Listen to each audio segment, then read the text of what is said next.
John Carter was an engineer, a man who loved machines more than people. He lived on the edge of a faraway colony, where the ground was dry and the air always carried the smell of dust. The colony was safe for humans, but dangerous for anyone else. Soldiers controlled the streets, and their eyes watched every corner. They were not looking for criminals. They were looking for aliens. One evening, when the sun was falling behind the hills, John heard a strange sound outside his workshop. It was not the noise of soldiers or machines. It was soft, like a small step dragging across the dirt. Curious, John went out. There, near the broken fence, stood a girl. She was not human. Her skin was pale blue, glowing faintly in the dim light. Her hair was silver like wires of light. But what caught John's attention most were her eyes. They were clouded, like glass. She was blind.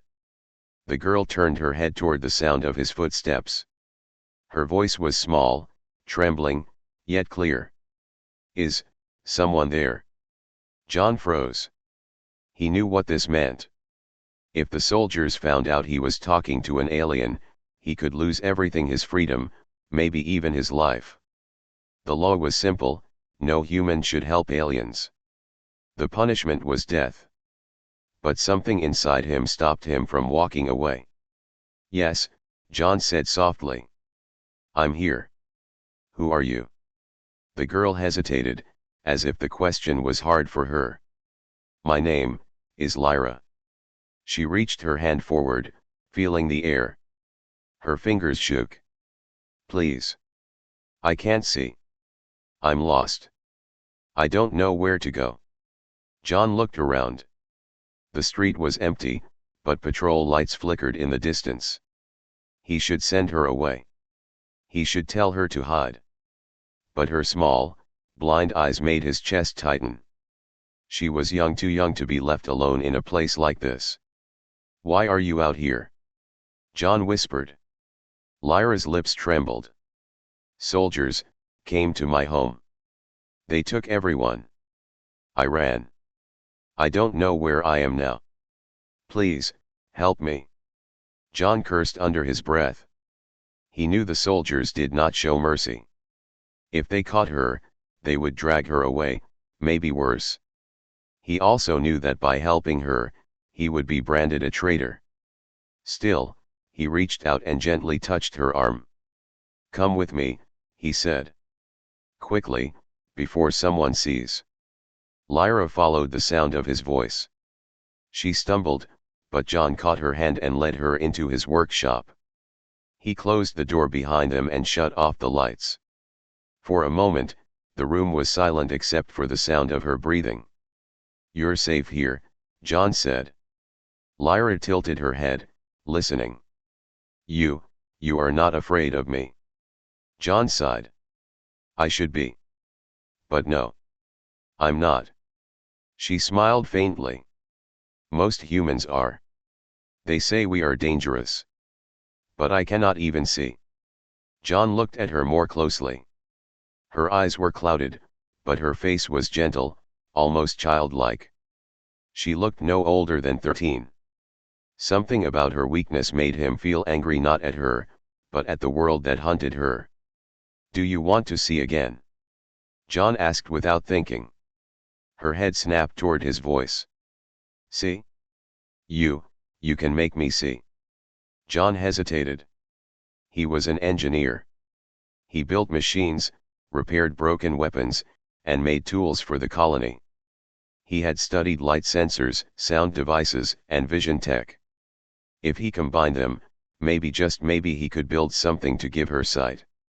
Not real sight, but enough to help her live. "It won't be easy," he admitted. "But I can try." Lyra's hands shook as she reached out, touching his sleeve. "If you give me eyes, I will never forget you." At that moment, John made a choice. He knew it was dangerous. He knew the soldiers would kill him if they found out. But something stronger than fear burned in him. He would not let this girl stay blind. "Then it's settled," he said. "I'll build you a visor." A special one. Lyra tilted her head, confused. Visor. A device you wear, John explained. It will take light and turn it into something you can understand: shapes, sound, maybe even colors. It won't be perfect. But it will be yours. For the first time, Lyra laughed. It was small and weak, but it filled the room with a strange warmth. Stars, she whispered. If I could see stars, even once, I would be happy. John's chest tightened. He remembered the first time he had looked up at the night sky as a boy, the endless stars shining like diamonds. To think she had never seen them, it was almost unbearable. You will, he promised. You will see them. But outside, in the cold streets, the colony was alive with danger. Patrols moved closer, their voices sharp and harsh. Someone, somewhere, had already noticed the missing alien girl. Inside the workshop, John prepared his tools. The room smelled of oil and metal. Sparks lit the darkness as he began to work. Lyra sat nearby, listening to the rhythm of the machines. She did not know it yet, but this choice, his promise, would change everything. For her. For him. And maybe for the entire colony. Because once she could see again, there would be no turning back. The next morning, the colony streets were alive with noise. Soldiers marched past, their boots echoing like drums. Vendors shouted to sell food and supplies.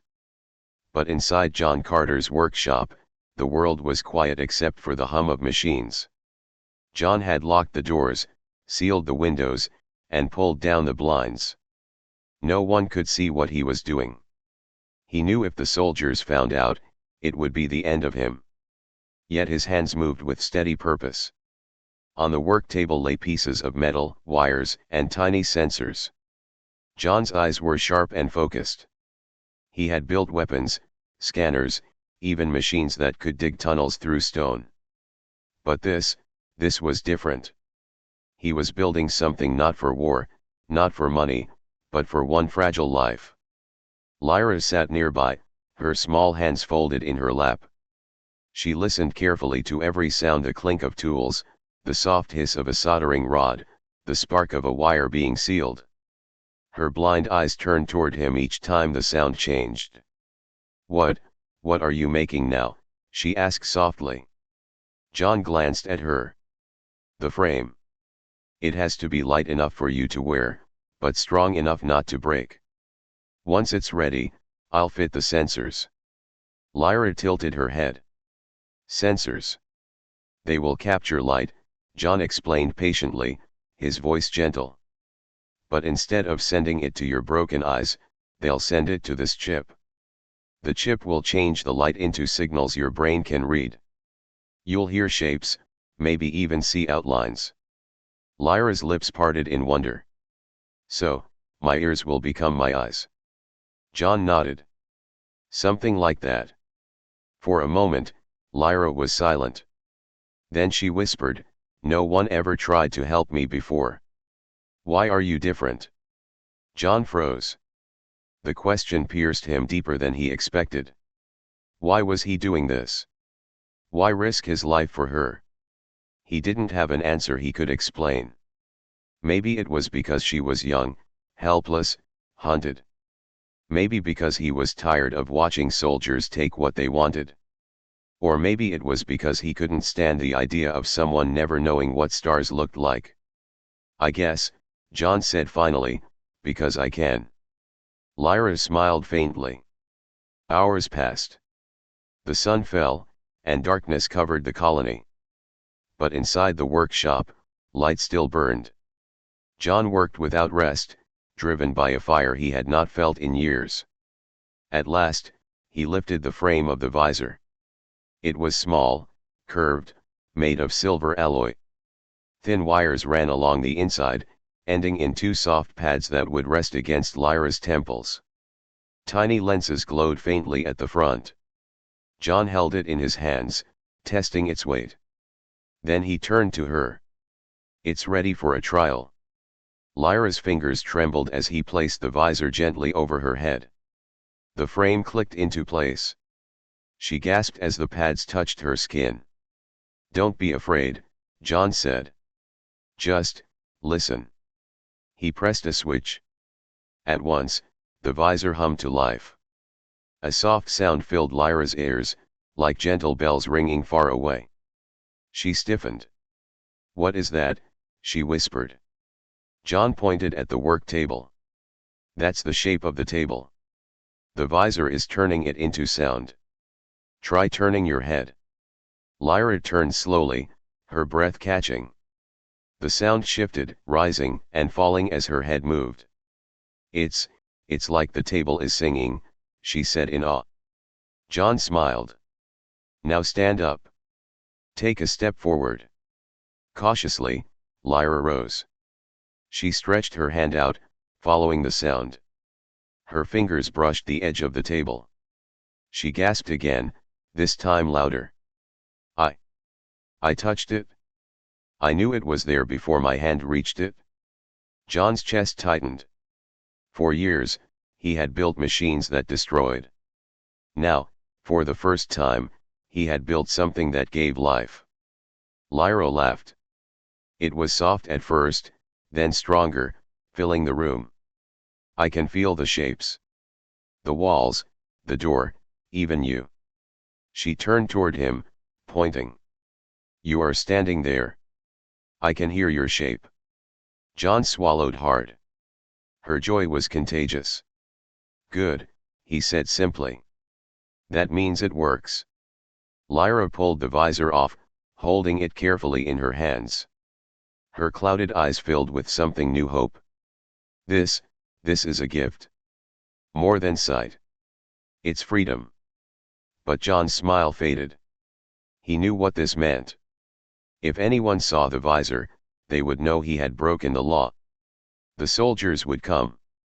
"Lyra," he said firmly, "you must never show this to anyone. Do you understand? If they find out, they'll take it. They'll take you." Her small smile dimmed, but she nodded. "I promise." Outside, footsteps echoed. Soldiers passed in the street, their voices rough and cruel. John moved to the window, peeking through a crack in the blinds. He saw their helmets glinting under the street lamps. Too close. Too many. He clenched his fists. The visor was finished, but it was also a danger. One wrong move, one curious eye, and everything would collapse. Behind him, Lyra whispered, "When can I see the stars?" John turned back to her. For a moment, fear melted away. He imagined her standing beneath the night sky, visor glowing, her blind eyes finally filled with light. Soon, he promised. Very soon. But deep in his heart, he knew the soldiers would not stay away forever. The colony at night was never silent. Engines roared from patrol trucks. Boots pounded against metal streets. Lights from drones cut across the dark sky, searching, always searching. The soldiers never slept, and their eyes were everywhere. Inside his workshop, John Carter kept the windows covered and the doors locked. But he could feel the pressure outside, like a storm pressing against thin walls.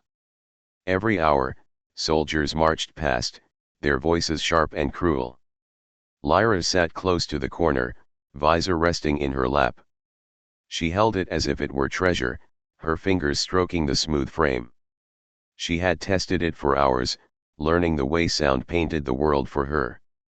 For the first time, she could move without fear. Yet her face was not happy. She looked toward John, her cloudy eyes full of worry. "They are hunting us," she said softly. "I can feel it." John tightened the bolt on the machine he was fixing, his jaw hard. "They're always hunting," he muttered. "It's what they do." Lyra tilted her head. "You don't understand. My people know the soldiers better than anyone. They will not stop until they find me. They call us enemies, but we were never soldiers. We were farmers, singers, teachers. They came anyway. They wanted our world, so they took it. Now we are nothing but slaves. John froze. He turned toward her. Slaves. She nodded, her silver hair catching the dim light. Yes. Those who survive work in their mines and camps. Those who resist, her voice broke. They disappear. The workshop felt colder. John had always known the colony was harsh, but he never asked what happened to the alien prisoners. Maybe he had not wanted to know. But hearing it from Lyra's lips filled him with anger. Why you? He asked quietly. Why were you alone? Lyra gripped the visor tighter. Because I ran. My family could not. When the soldiers came, I heard the guns. I hid in a drain tunnel until night. When I came out, they were gone. All of them. I was left behind. Her voice was trembling, but her face was calm, as if she had told herself this story too many times. John felt something heavy in his chest. He wanted to tell her it wasn't her fault, but the words stuck. Instead, he asked, do you want to stay hidden forever? Or do you want to fight back? Lyra turned her head sharply, her cloudy eyes wide. Fight? Me? I am blind. John pointed at the visor. Not anymore. She stared at it, her thin fingers trembling. The visor was more than a tool, it was a weapon against the chains the soldiers had wrapped around her life. Before she could answer, the sound of boots shook the street outside. John and Lyra both froze. A patrol was stopping near the workshop. Voices echoed through the thin walls. Another raid, one soldier growled. Yes. Reports say an alien girl was seen near the sector. John's blood turned cold. He looked at Lyra. Her face had gone pale. She clutched the visor to her chest. Stay quiet, John whispered. He quickly dimmed the lights and motioned her into the crawl space beneath the floor. She slid inside, curling into the shadows. He covered the hatch with a metal sheet. A heavy knock rattled the door. Open up. John wiped his hands on his shirt, forcing calm into his face. He opened the door. Two soldiers stood there, rifles across their chests. Their helmets glowed under the street lamps, and their eyes were hidden behind black visors. What do you want? John asked evenly. The taller soldier pushed past him without permission. Inspection. John clenched his fists but stayed silent. The other soldier followed, scanning the room with a device. You live alone? The soldier asked. Yes, John said. Any visitors? No. The soldier's visor tilted toward the corner where Lyra had sat earlier. For a terrifying moment, John thought he would walk straight to the crawl space. Instead, the soldier shrugged. Nothing here. But as they left, one of them glanced back at John. His gaze lingered too long, as if he had seen something John could not hide. When the door shut and their footsteps faded, John pulled the hatch open. Lyra crawled out, shaking, her hands gripping his arms. They know, she whispered. They will come back. John placed his hand on her shoulder. Then we'll be ready. She looked at him, her blind eyes wide with fear. You don't understand. They do not forgive. They do not forget. If they find me with you, they will destroy you too. John's jaw tightened. He knew she was right. Yet in his heart, he also knew he would not let her go. He had already made his choice the moment he put the visor on her head. Lyra trembled, holding the visor close to her chest like a lifeline.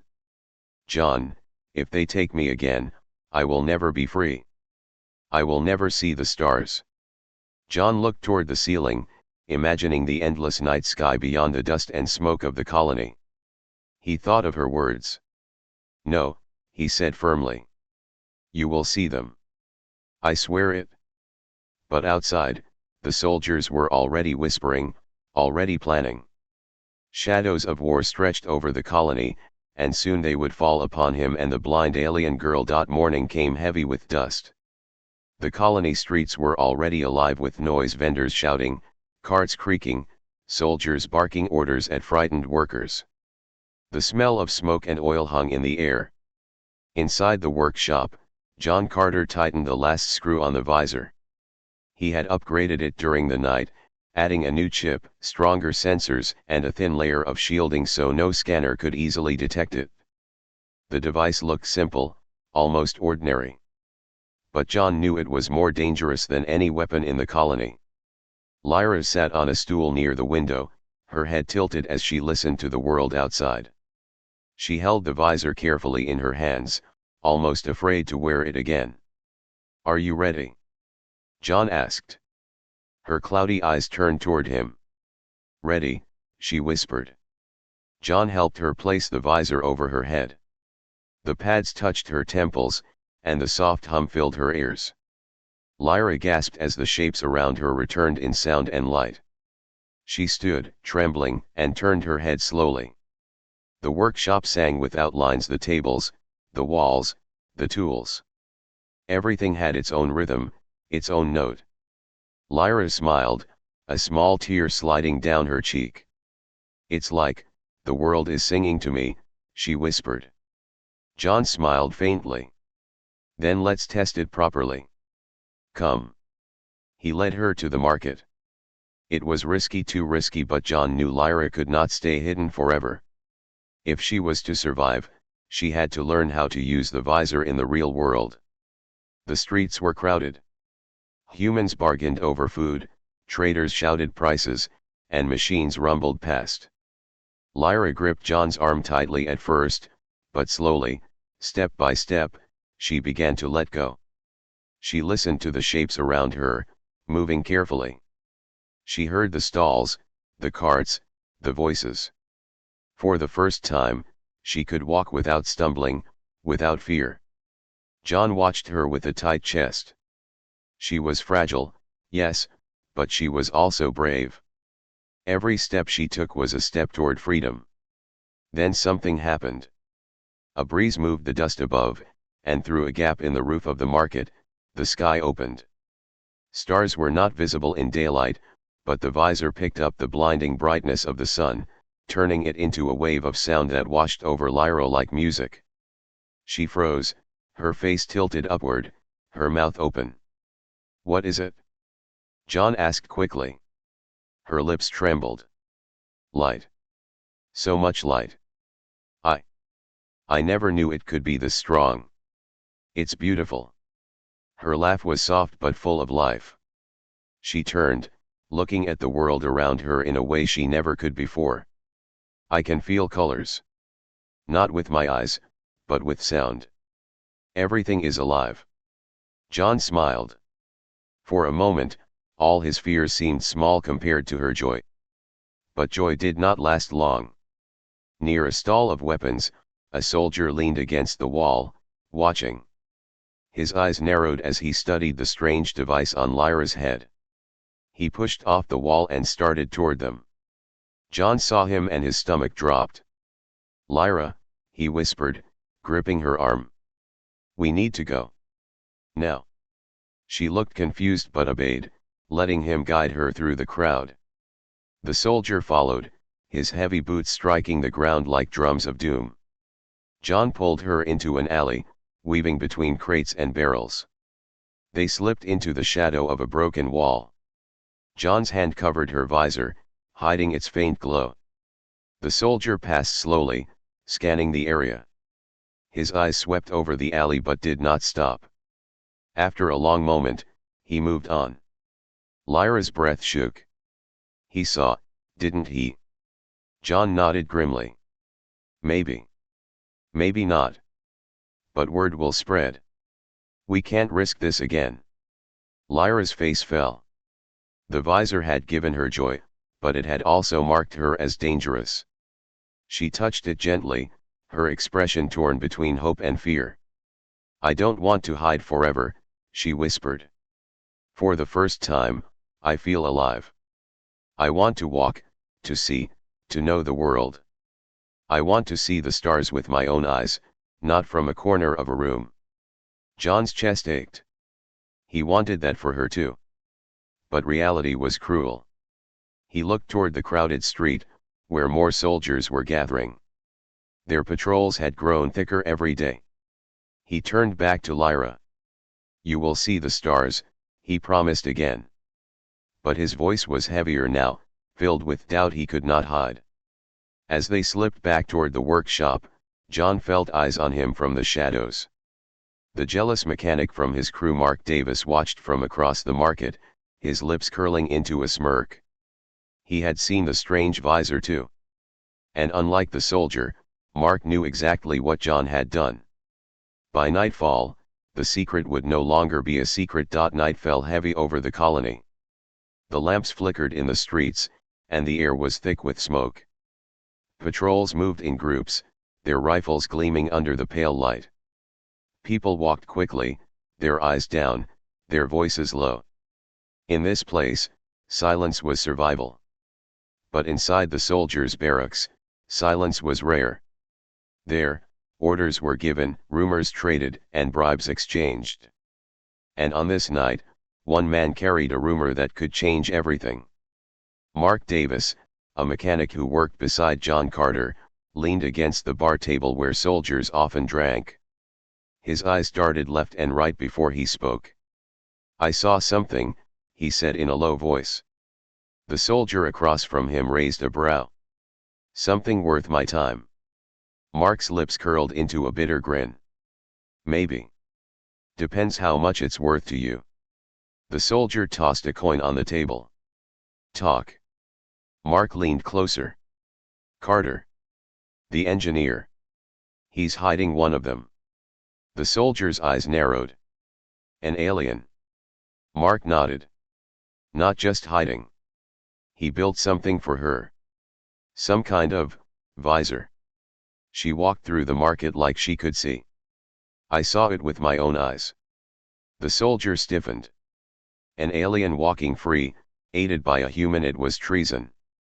He stood without another word, leaving Mark alone with his drink. Mark smiled to himself. He had carried his grudge for months. John Carter always thought he was better, smarter, stronger. Now the soldiers would deal with him. Back in the workshop, John was unaware of the betrayal that was unfolding.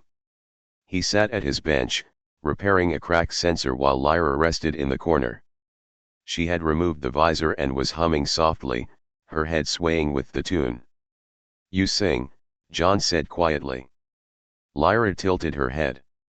"Yes. My people sing to remember. Each song holds a story. This one is about stars." John paused in his work. "Sing it for me." Her voice was soft and strange, not quite human, yet beautiful. It filled the workshop with warmth, pushing away the cold fear of the world outside. For a moment, John allowed himself to believe they could stay hidden forever.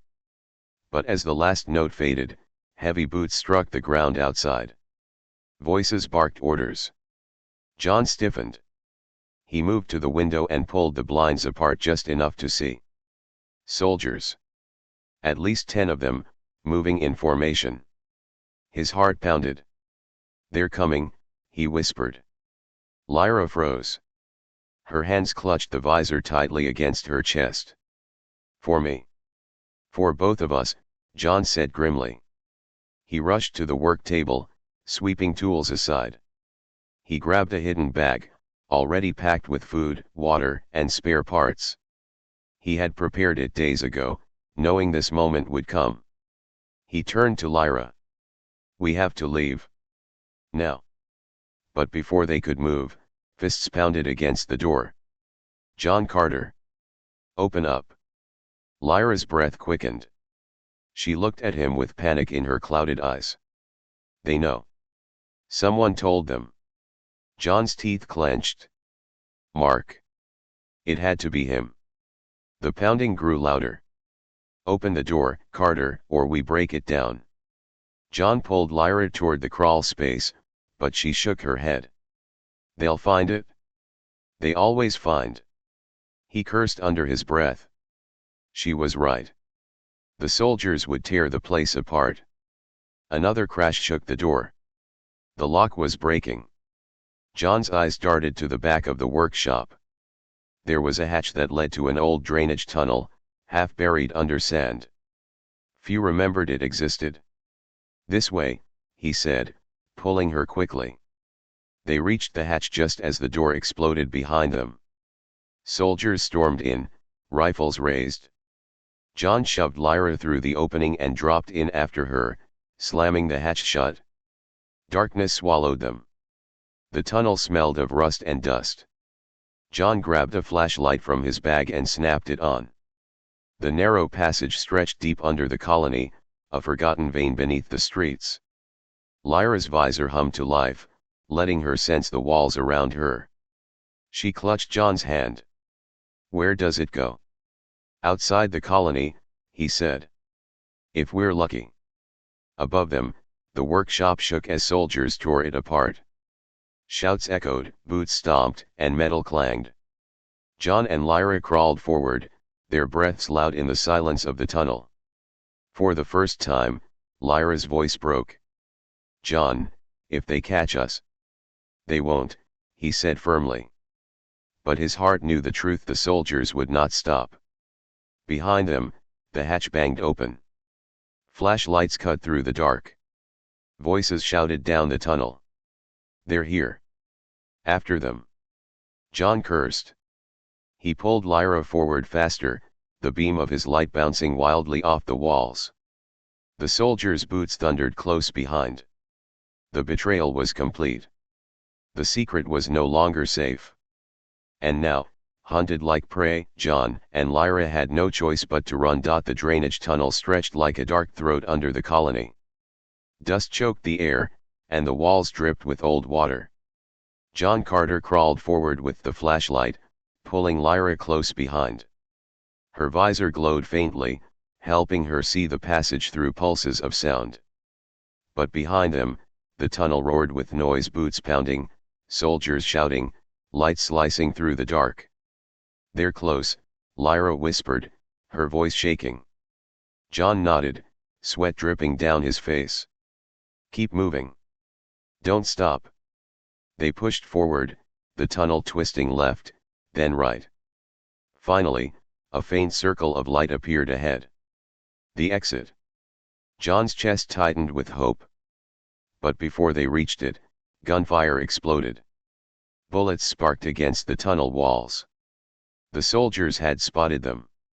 "Run!" John shouted. He yanked Lyra forward, and they stumbled through the exit hatch, crashing into the night air.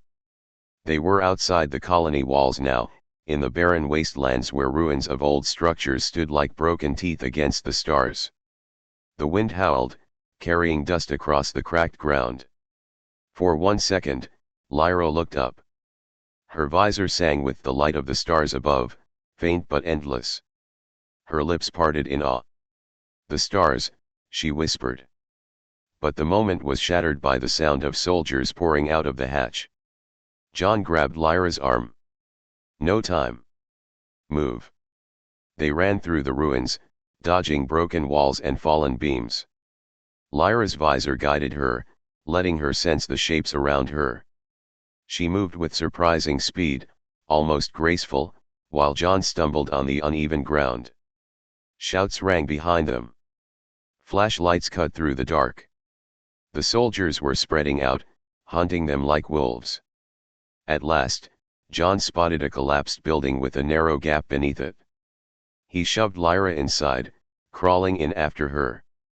They crouched in the shadows, breathless. The soldiers passed by, their lights sweeping the area. One stopped close to the ruins. His beam lingered. John held his breath. Lyra pressed close, her visor humming softly. He prayed the sound was too faint to hear. The soldier tilted his head, listening. Then, slowly, he moved on. For a moment, silence returned. John whispered, "We can't stay here. They'll search the ruins. We need another way." Lyra shook her head. They will not stop, John. They will search until they find us. Her words cut through him. She was right. Soldiers had the power of numbers, weapons, and orders that never ended. Hiding would only delay the inevitable. But then Lyra touched his hand. There is one place they fear. The outer forest, beyond the wastelands. They call it cursed, but my people used to live there. If we reach it, they will not follow. John frowned. The forest? That's miles away. Yes, Lyra whispered. But it's our only chance. John looked into her cloudy eyes. Her voice carried both fear and hope. He knew there was no other path. Then we go to the forest. But before they could move, the ruins shook with a loud crash. Soldiers kicked down what remained of the wall. Their rifles pointed into the shadows. Found them, one shouted. John shoved Lyra deeper into the rubble. He stepped forward, blocking the soldier's view. His voice was hard. She's not here. The nearest soldier sneered. We're not blind, Carter. Move. They advanced, rifles raised. John's heart pounded, but he stood firm. You'll have to go through me. The soldier smirked. Gladly. Two of them grabbed him, slamming him against the wall. Pain shot through his ribs. John grunted, but he didn't cry out. Another soldier shined his light deeper into the rubble. There. The girl. Lyra gasped as hands reached for her. She tried to pull back, but the rubble trapped her legs. John, she cried. John struggled, rage boiling in his chest. He kicked one soldier hard, breaking free just long enough to swing a piece of metal pipe lying on the ground. It cracked against a helmet with a sharp clang. The soldier fell. But three more were on him instantly. They struck him down, forcing him to his knees. Blood filled his mouth, his vision blurred. The commander stepped forward, his black visor reflecting the faint starlight. John Carter, he said coldly. You are under arrest for aiding the enemy. You will be tried and executed. John spit blood on the ground. Go to hell. The commander's voice turned sharp.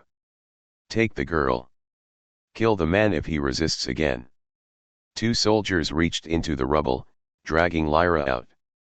She kicked and screamed, her visor glowing wildly as she fought. John, she cried again, her voice breaking. John tried to rise, but the soldiers forced him back down. His chest burned with fury, but his body was failing. He watched helplessly as Lyra was pulled from his reach, her hands grasping for him, her cries echoing through the ruins. In that moment, John understood. He could fight and die here, or he could endure and wait for another chance. He lowered his head, his voice rough but steady. Don't touch her. She's just a child. The commander ignored him.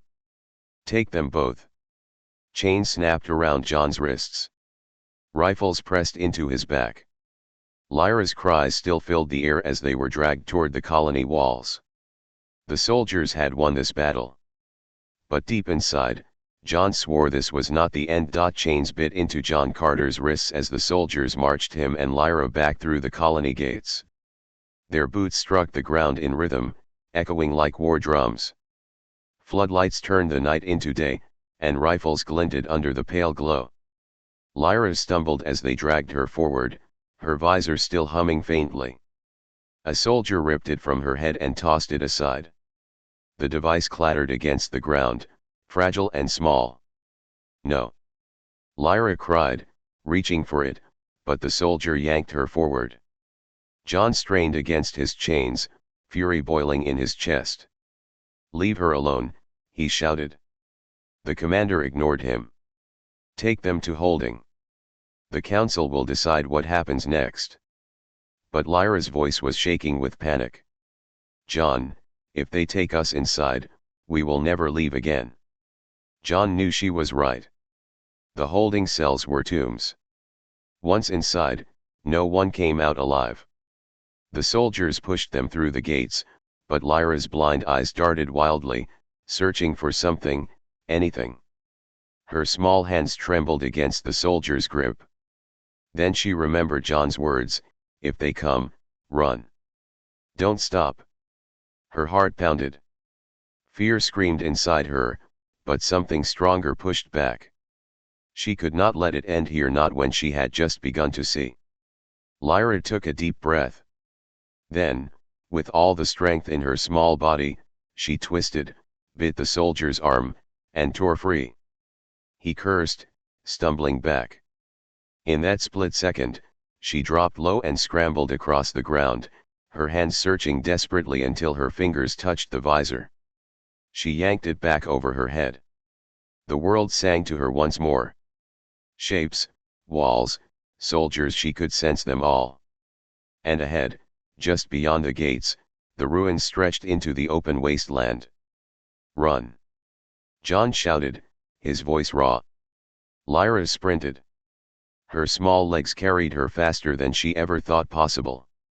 Bullets cracked behind her, sparking off stone and metal. Soldiers shouted, chasing her. Her visor painted the world in rhythm and sound. She dodged a crate, ducked under a beam, leapt over rubble. For the first time, her blindness was no cage. It was power. But the soldiers were fast, their boots hammering close. A flashlight beam caught her silver hair, making her glow in the dark. "Stop her," one shouted. Lyra dove into a narrow alley, her heart racing. She twisted through sharp turns, guided only by the visor's song. The soldiers crashed after her, but their heavy armor slowed them. She burst out onto the rooftops, climbing a broken ladder and scrambling across rusted metal sheets. The visor hummed, warning her of edges and drops. She leapt from one roof to another, nearly falling but catching herself just in time. The soldiers followed, their rifles firing. Sparks showered as bullets tore through the roofs. Lyra didn't look back. She couldn't. Her breath burned in her lungs, her legs ached, but she kept moving. Each step carried her farther from chains, farther from death. At last, the rooftops ended. Ahead lay the outer wall of the colony, tall and scarred from old battles. Beyond it stretched the wastelands, endless and free. Lyra froze. The wall was too high. Behind her, the soldiers closed in. Their voices grew louder, their lights brighter. Cornered, one sneered. Lyra's hands shook. Tears blurred her clouded eyes behind the visor. She had come so far, but it wasn't enough. Then she remembered the music of the stars, the promise John had made. "You will see them." Her heart hardened. She would not be caught. She turned, raised her visor toward the soldiers, and focused. The device hummed louder, brighter, flooding her with signals. The shapes of the wall, the soldiers, even the ground beneath her feet burned into her mind like fire. She leapt. Her hands caught a crack in the wall, her feet scrabbling against stone. She pulled with all her strength, climbing higher and higher. Bullets whizzed past, some striking the wall inches from her head. But she did not stop. At last, her fingers hooked over the top. With a desperate cry, she pulled herself up and rolled over the edge. She tumbled down the other side, landing hard in the dust.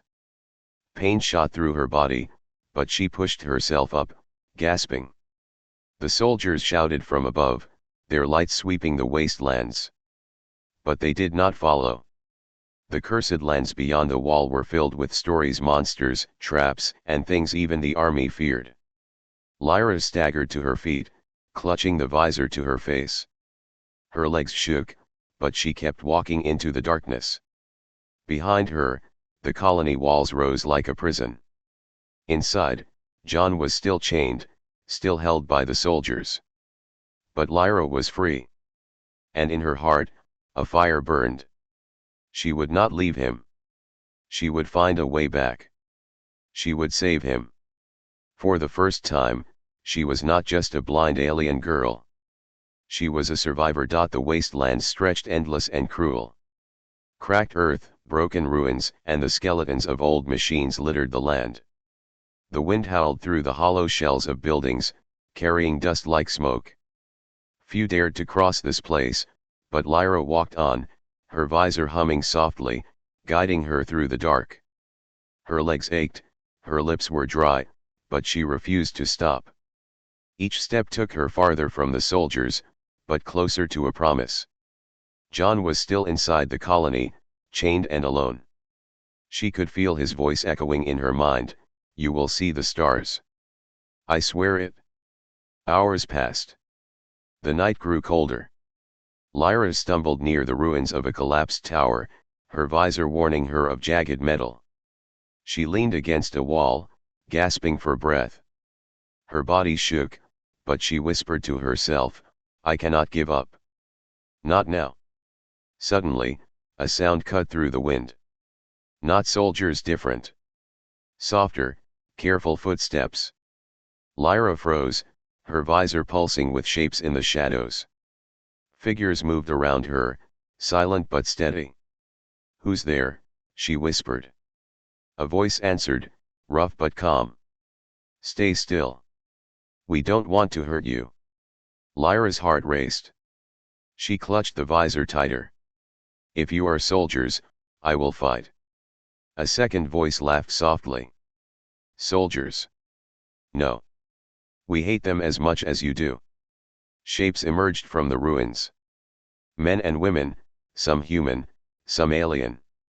They wore scraps of armor, carried makeshift weapons, and their eyes burned with anger. One of them stepped forward. He was tall, scarred, and his voice carried authority. "I am Daniel Reyes. We are the Resistance." Lyra tilted her head. "Resistance?" Reyes nodded. "Those who refuse to bow to the soldiers. Humans who see the truth. Aliens who escape their chains. We hide in the wastelands and fight back when we can." Lyra trembled. "Then help me. They took John Carter. He saved me. He built this." She touched the visor. "Because of him, I can walk, I can see shapes, I can live. But now he is their prisoner." The rebels leaned closer, curious. One whispered, "Impossible, she can see." Reyes studied the visor, his eyes narrowing. "Carter built this." "Yes," Lyra said firmly. "And if he dies, his gift dies with him. You must help me save him." For a long moment, the rebels were silent. Then Reyes let out a sharp breath. "This changes everything. If he can make devices like this, not just for you, but for others, humans and aliens alike, it could turn the tide." A woman beside him, her skin marked with alien patterns, nodded. "The people need hope. They need proof that not all humans serve the soldiers." Reyes turned back to Lyra. "Where are they holding him?" Lyra lowered her head. "In the colony prison. The soldiers said he would be executed." Reyes's jaw tightened. "Then we don't have much time." The rebels gathered in a circle, their voices low but fierce. Plans were whispered.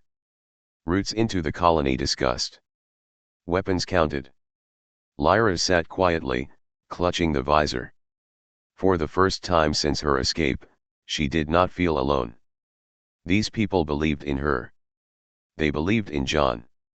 After some time, Reyes crouched beside her. His scarred face was serious but kind. "You are brave, girl. Running from them, surviving out here. But if you go back with us, it will be dangerous. You may not survive." Lyra lifted her head. Her cloudy eyes shone with determination. "John risked everything to give me sight. I will risk everything to save him." Reyes nodded slowly. "Then you are one of us now." The rebels cheered softly, clasping her hands. For the first time, Lyra felt the warmth of belonging. That night, under the broken stars, the resistance prepared. Old rifles were loaded. Knives sharpened. Maps scratched into the dirt. Reyes stood before them, his voice low but commanding. Tomorrow, we strike. Not for glory, not for revenge. For freedom. For Carter. For every child who deserves to see the stars. Lyra touched the visor gently. Her heart pounded, but it was not fear, it was fire. She would not stop until John was free.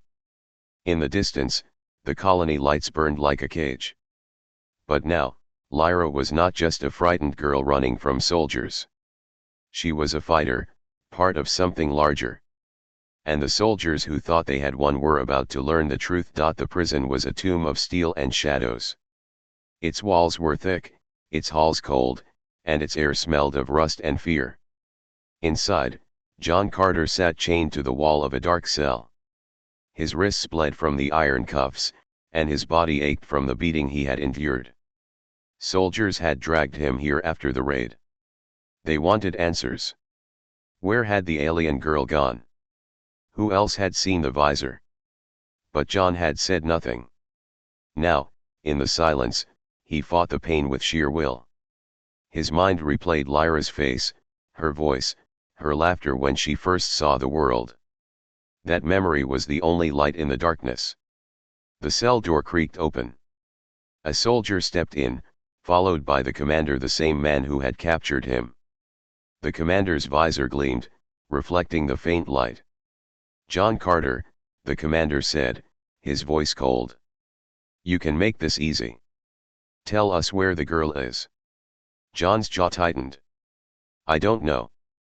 The commander tilted his head. "You built something for her.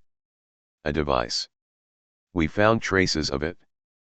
That technology could be useful to us. Hand it over, and maybe you live." John laughed bitterly, though his throat was dry. "You'll never have it. That visor wasn't built for chains. It was built for freedom. Something you'll never understand." The commander's fist struck his face, splitting his lip. John tasted blood but refused to cry out. The soldier beside him leaned close. "If you don't talk, you'll die in this hole. No one will remember you." John spat blood onto the floor. "Lyra will." The commander's expression hardened. He turned to leave. "Keep him alive. For now. His suffering may loosen his tongue." The door slammed shut. John slumped against the wall, his breath ragged. He was weak, broken, but he would not betray her. He had already made his choice. Far beyond the colony walls, Lyra trained with the resistance. Under the ruins of an old factory, the rebels had built their hidden camp.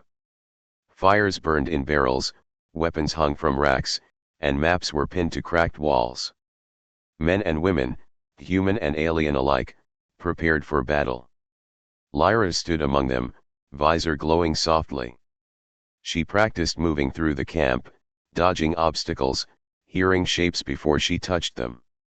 Each day, her steps grew stronger, her movements sharper. One evening, Daniel Reyes, the leader, approached her with a blade.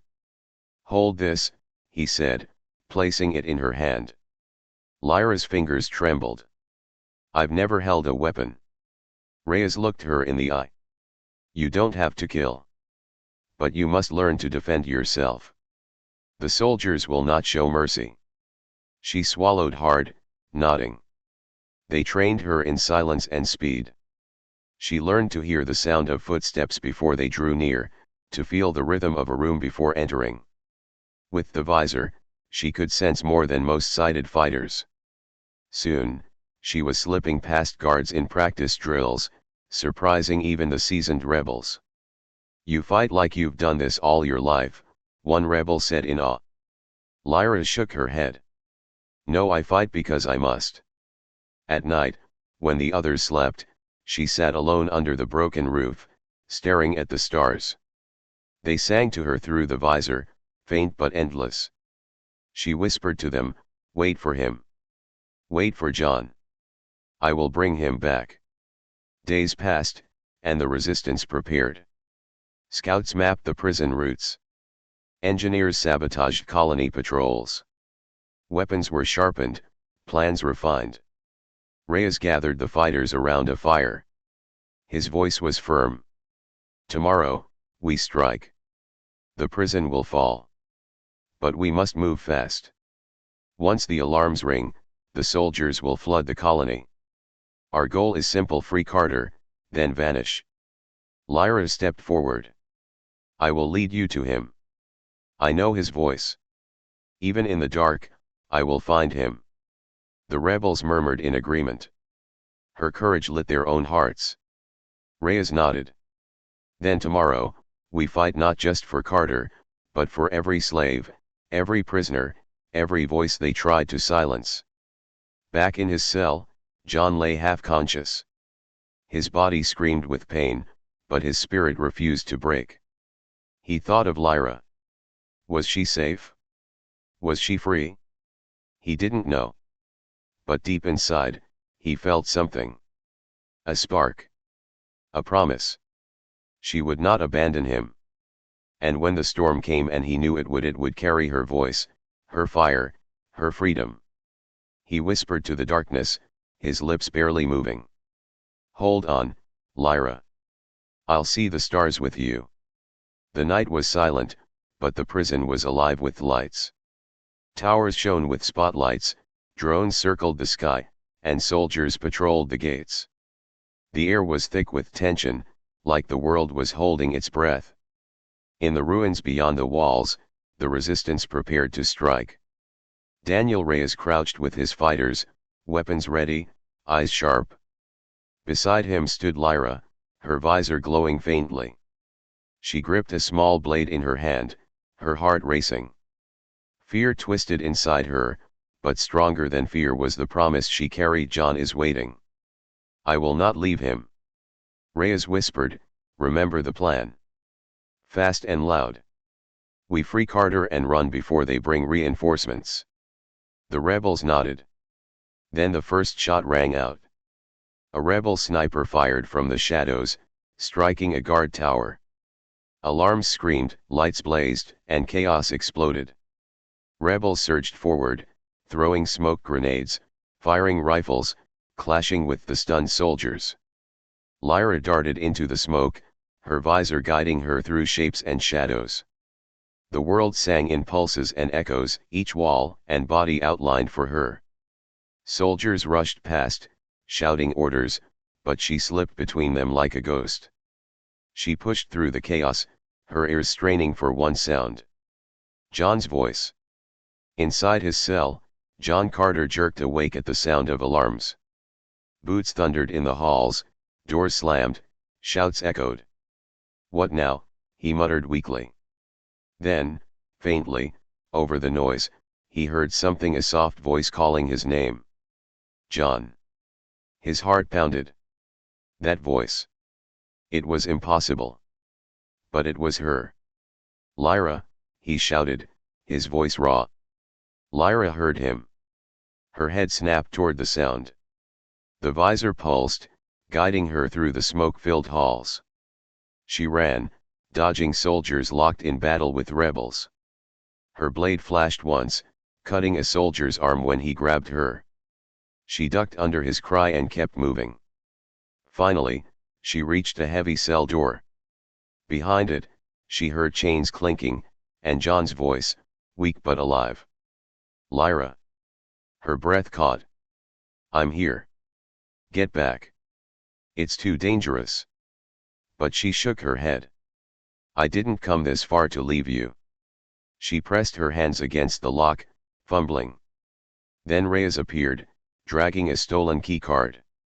Move, he said. He swiped it, and the door clicked open. John staggered forward, chains still around his wrists. His face was bruised, his body weak, but his eyes burned with fire when he saw her. You made it? Lyra smiled through tears. I told you. I would. Reyes snapped the chains with a cutter. We don't have time for tears. Move. The rebels and prisoners fought their way out. Explosions rocked the halls. Smoke choked the air. John stumbled, but Lyra caught his arm, guiding him with the visor. "This way," she shouted. Together, they ran through collapsing corridors, the resistance covering their escape. But at the gates, the commander stood waiting, his black visor gleaming. Soldiers lined up behind him, rifles raised. "No one leaves," he growled. Reyes cursed. "Trap." The rebels froze, outnumbered and outgunned. For a moment, hope flickered and died. Then John stepped forward, his voice hoarse but strong. "You think chains make you strong. You think guns make you gods. But you're afraid. Afraid of one blind girl. Afraid of freedom." The commander sneered. "She is nothing." But Lyra raised her head, visor glowing bright. "No, I am everything you fear. Because I am free." The visor pulsed, and Lyra moved like lightning. She darted forward, cutting through soldiers with speed and precision the visor gave her. The rebels roared and followed, breaking the line. John grabbed a fallen rifle, firing beside her. The battle turned, the trap broken. The commander lunged at John, his blade flashing. Chains still on his wrists, John blocked the strike, then smashed his fist into the commander's helmet. The visor cracked. With a final roar, John struck again, knocking him to the ground.